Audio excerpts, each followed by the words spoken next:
Colonialism doesn't just take your land, it takes your mind as well. And the British Empire had a clear strategy on this one. Force and enforce English and make people ashamed of their culture and their language. 2 tactics. With British colonial power, there's always the same 2 tactics, right? You've got your hard power, so hard enforcements, the rules, the punishments, the laws, the brutality. And then the soft power, which is often forgotten about, which is the psychological manipulation and the propaganda. And a lot of internalized shame. And it worked. Generations of Irish and other Celtic and other nations across the world grew up thinking that their own language wasn't valuable. This is exactly what happened in my family. My grandfather was a native Irish speaker. He was from Spittal, Connemara, and he came to Dublin when he was 16, and it was then that he started to speak English. But when he had my father, he didn't pass that on. And my father has 0 Irish. I asked my grandmother, who's still alive, why, and she said, well, we just thought it had no value for them. We lived in Dublin, nobody spoke it, so you can imagine for them, I guess, who were they speaking Irish for? Is only for my grandfather's parents who had passed away. That was what their minds, that's how they felt in their minds. They didn't see the bigger picture. They thought the language was useless, they thought that it was dead. And I wish that my grandfather could see all the lovely TikToks and the people speaking and learning and teaching Irish on this app, because he'd be so proud. The British didn't do that just to the Irish though. In Wales, children caught speaking Welsh in school had to wear this lovely plaque that said Wales not for the whole day. And if by the end of the day the child had still this around their neck, they'd take a beating. This made Welsh children terrified to speak their own language. The internalized shame of being beaten every time you use your language.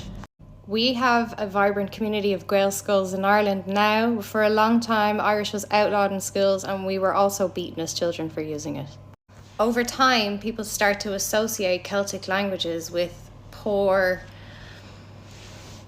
uneducated Philistines. You know where that word came from.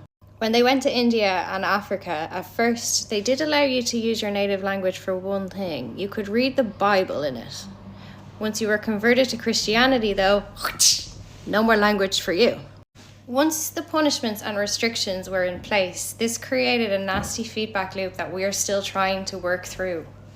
Parents stopped even teaching their children the languages because they thought that it would hold them back.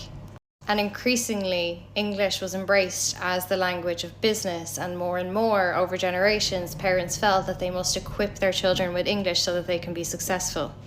That's why English is the most spoken language in the world. It is not the most successful language in the world. It just speaks volumes to the brutality of the British Empire, that they forced that many people to give up their culture. So then what you have emerging in the 20th century is that speaking English becomes a status symbol. Speaking your native language is a sign that you are backwards.